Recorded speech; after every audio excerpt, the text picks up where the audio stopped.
Halo In People, kamu menyaksikan In Today's Highlights bersama saya, Astrini Putri.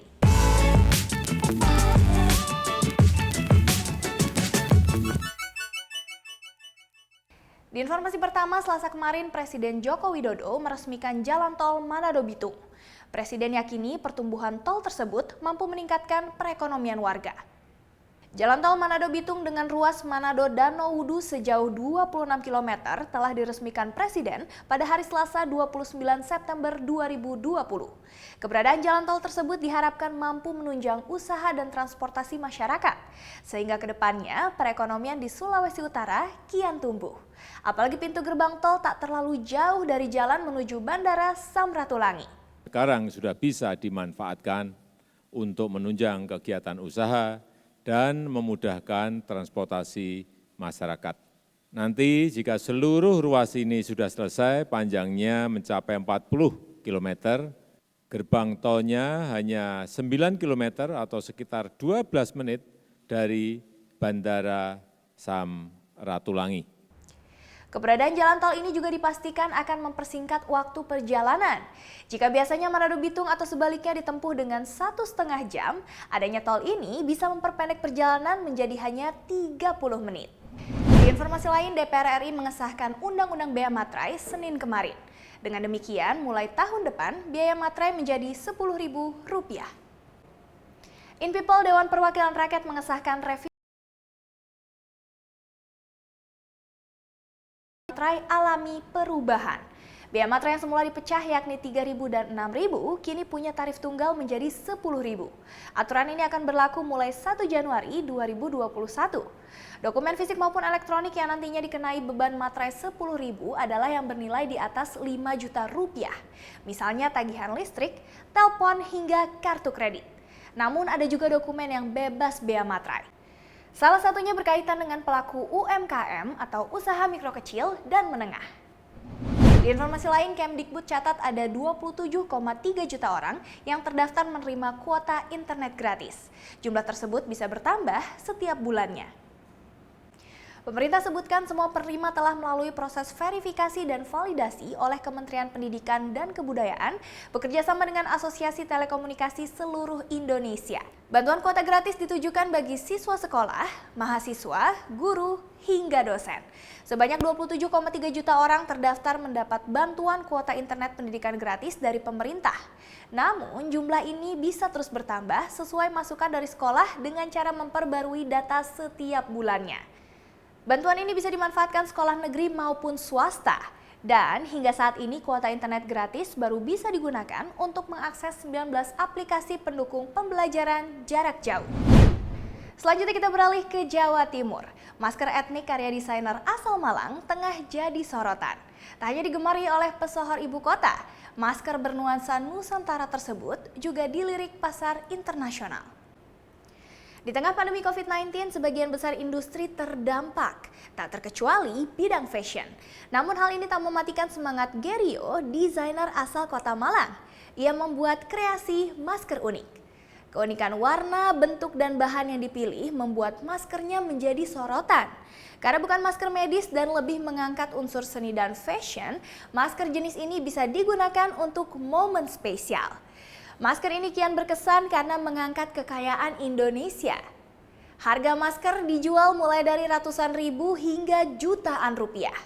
Masker karya Geri tidak hanya diminati pesohor dalam negeri, tapi juga pembeli dari mancanegara, seperti dari Singapura, Hong Kong, Jerman, hingga Amerika Serikat.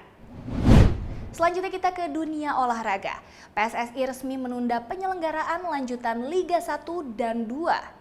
Event sepak bola terbesar tanah air ini belum dapat dilanjutkan lantaran masalah perizinan dan pandemi COVID-19.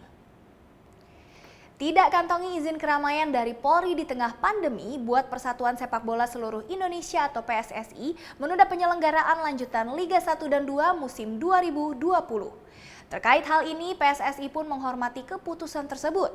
Meski demikian, PSSI berharap penundaan ini hanya berlangsung selama 1 bulan. Khususnya untuk bisa kegiatan ini ditunda bisa 1 bulan, tentu mempertimbangkan dengan situasi COVID yang ada. Kami memohon, apabila ini memang dimungkinkan, karena kalau kompetisi dimulai pada bulan November itu akan selesai bulan Maret, sehingga masih ada waktu untuk kita berkompetisi.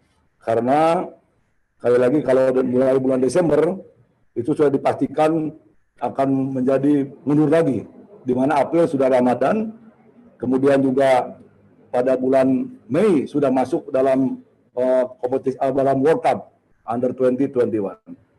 PSSI tambahkan jika kompetisi tidak bergulir, dikhawatirkan memotong satu generasi sepak bola nasional. Lebih jauh lagi bisa berdampak pada keikutsertaan Indonesia di kompetisi-kompetisi AFC serta FIFA. Kita beralih ke sepak bola mancanegara. Pertandingan antara Tottenham Hotspur versus Chelsea tak hanya sajikan laga seru di tengah lapangan hijau. Di pinggir lapangan, Frank Lampard terlibat adu mulut dengan Jose Mourinho. Inilah video Lampard kontra Mourinho. Cekcok diawali di sekitar menit 27 saat Chelsea dalam posisi unggul 1-0.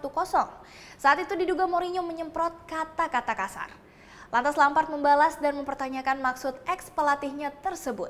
Hal ini pun sempat viral. Adu mulut ini dianggap netizen seolah keduanya melupakan hubungan manis di masa lalu. Namun untungnya, usai pertandingan keduanya bersalaman. Dalam turnamen Piala Liga Inggris tersebut, laga berakhir dengan skor 1-1, tetapi dimenangkan oleh Hotspur lewat adu penalti 5-4. Beralih ke ajang MotoGP, Ducati resmi gaet Francesco Bagnaia. Pebalap asal Italia tersebut masuk line-up MotoGP 2021.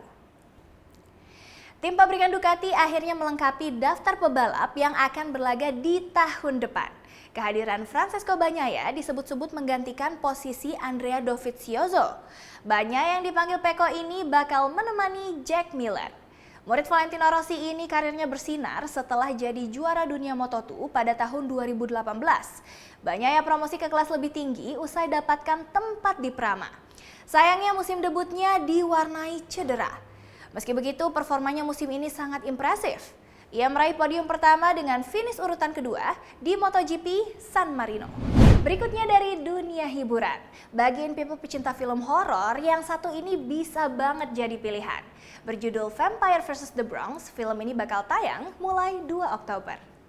Ini dia salah satu yang terbaru dari Netflix. Vampire vs The Bronx mengangkat kisah tentang sekelompok remaja yang berhadapan dengan kawanan vampir. Geng vampir tersebut menyerang lingkungan para remaja yang tinggal di kawasan Bronx, New York, Amerika Serikat. Nah, mampukah mereka menangani para vampir? Jawabannya hadir di Vampire vs The Bronx mulai 2 Oktober 2020. Film ini dibintangi Sarah Gadon, Chris Pratt, dan Shea Wiggum. Disutradarai oleh Osmani Rodriguez, film bergenre horor komedi ini dibuat untuk menyambut Halloween tahun ini. We got vampires in the Bronx. Beralih ke dunia musik, rayakan hari ulang tahunnya yang ke-26, Halsey berikan kado spesial kepada penggemar. Selain sajikan video 9 to 9, ia juga merilis versi deluxe album Manic. Kalau biasanya yang berulang tahun diberi kado, penyanyi Halsey lakukan hal sebaliknya.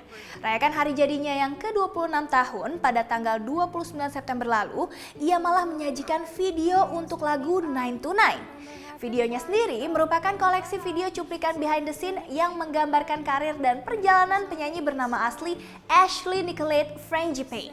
Dan selain itu, penyanyi yang merupakan rekan duet The Chainsmokers ini juga merilis edisi deluxe untuk album Manic. Album ini disebut sebagai Manic Volume 2. Happy birthday Halsey!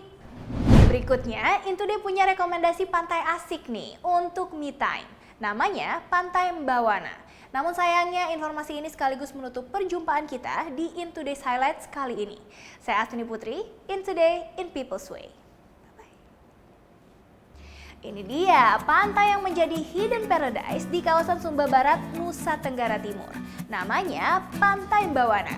Memasuki area ini butuh perjuangan karena letaknya cukup terpencil. Selain pasir yang putih, ombak yang besar bisa dimanfaatkan buat pecinta selancar. Di samping itu, pengunjung juga bisa menunggu sunset sambil bersantai alias me time. Nah, mendatangi pantai ini gratis alias tidak bayar.